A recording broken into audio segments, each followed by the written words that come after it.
अरे छींक आ गई। अब ये बताओ छींक आखिर आती क्यों है? कभी ध्यान दिया?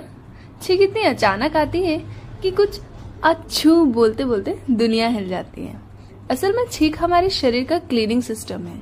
जब नाक में धूल, परफ्यूम जैसी चीजें जाती हैं तो दिमाग को सिग्नल मिलता है, भाई क्लीनिंग टाइम आ गया। और फिर क्या, दिमाग बोलता है झोंको सब बाहर। एक छींक की स्पीड होती है करीब 160 किलोमीटर पर आवर। और अगर छींक को रोकेंगे तो कान या नाक को नुकसान भी हो सकता है। तो अगली बार छींक को आजादी दो, क्योंकि वो हमारे शरीर का एयर प्यूरिफायर है। अगर मजा आया तो छींक की तरह जोरदार लाइक मारो।